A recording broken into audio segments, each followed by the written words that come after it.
ஒரு குட்டி கதை கேட்கலாமா? ஒரு கம்ப்யூட்டர் நிறுவனத்தில் தரை துடைக்கும் வேலைக்கு ஒருவன் விண்ணப்பித்திருந்தான். தரையை துடைத்து காட்ட சொன்னார்கள். நன்றாக துடைத்தான். அடுத்து சின்னதாய் ஒரு இன்டர்வியூ. கடைசியில் அவனிடம் தகவல் சொல்வதற்காக இமெயில் முகவரி கேட்டார்கள். இமெயிலா?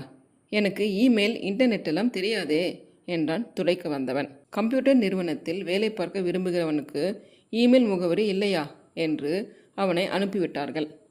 வேலை இல்லை என்றதும் அவனுக்கு என்ன செய்வதென்று தெரியவில்லை. கையில் 10 ரூபாய் இருந்தது. அதை கொண்டு மார்க்கெட்டில் வெங்காயம் வாங்கினான். பக்கத்து குடியிருப்பு பகுதியில் கூவி கூவி விட்டான். 10 ரூபாய் லாபம் கிடைத்தது. மீண்டும் வெங்காயம், மீண்டும் விற்பனை. இப்படியே கொஞ்சம் கொஞ்சமாய் விற்று சில வருடங்களில் பெரிய வெங்காய வியாபாரி ஆகிவிட்டார். இந்த சூழ்நிலையில் ஒரு வங்கி கணக்கு திறப்பு சம்பந்தமாக ஒரு வங்கி ஊழியர் அவரிடம் பேச வந்திருந்தார். அவனுடைய இமெயில் முகவரி கேட்டார்.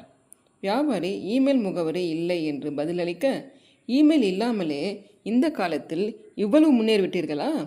உங்களுக்கு மட்டும் இமெயில் இன்டர்நெட் எல்லாம் தெரிந்திருந்தால் என்று ஆச்சரியமாக கேட்டார் வங்கி ஊழியர். அதெல்லாம் தெரிந்திருந்தால் ஒரு கம்ப்யூட்டர் நிறுவனத்தில் தரை துடைத்து கொண்டிருப்பேன் என்றார் வியாபாரி. வாய்ப்புகள் விலகும் போது கவலைப்படாதே, எல்லாம் நன்மைக்கே என்று எண்ணி தொடர்ந்து முயற்சி செய்தால் மிகப்பெரிய வெற்றி உனக்காக காத்திருக்கும்.